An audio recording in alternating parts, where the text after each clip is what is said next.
In early Christianity, Christian monks prayed all 150 Psalms every day.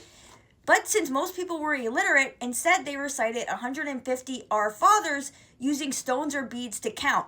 And over time, this slowly turned into the Hail Mary. First, it just started with Hail Mary, full of grace, the Lord is with thee. And then it slowly turned into the long Hail Mary that we know today. In the early 1200s, Saint Dominic helped to widely spread the rosary because Mary came to him through apparitions and she gave him the rosary as a powerful tool to combat heresy. Then in the 14 and 1500s, the joyful, sorrowful, and glorious mysteries were added so that we could meditate on Jesus' life while reciting the rosary. And then in 2002, St. John Paul II added the luminous mysteries because he wanted to include Jesus' public ministry. And so some people think that praying the rosary is bad because you are worshiping Mary, when really praying the rosary is a way for you to get closer to Jesus because you are meditating on Jesus' life because of the mysteries. So as an example, today is Saturday, and on Saturday you do the joyful mysteries, and you also do that on Monday and Sundays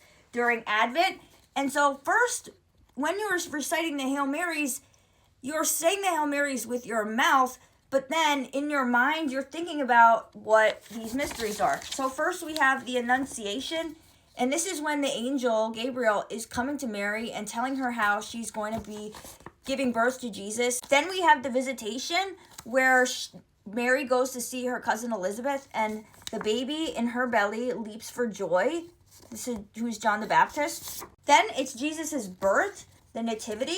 Then it's the presentation in the temple. Since Jesus was Mary's firstborn son, he's going to be dedicated to the Lord. And the last one today is when Jesus was missing for 3 days, and then his mom found him in the temple, and he's like, "What? Didn't you know I would be in my Father's house?"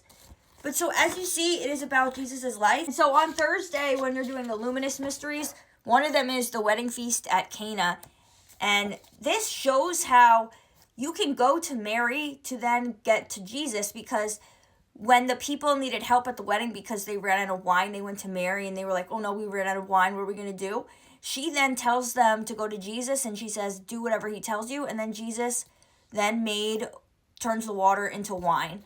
And so this just shows that if you are praying the rosary and you're doing the Hail Marys, Mary is going to lead you to Jesus. So don't get discouraged by people telling you not to pray the rosary because it's not biblical and all these things, right? Because praying the rosary will help you, and it is very peaceful. When you do it, you will feel at peace with yourself, and you will just feel better throughout the day, and you will get closer to Jesus.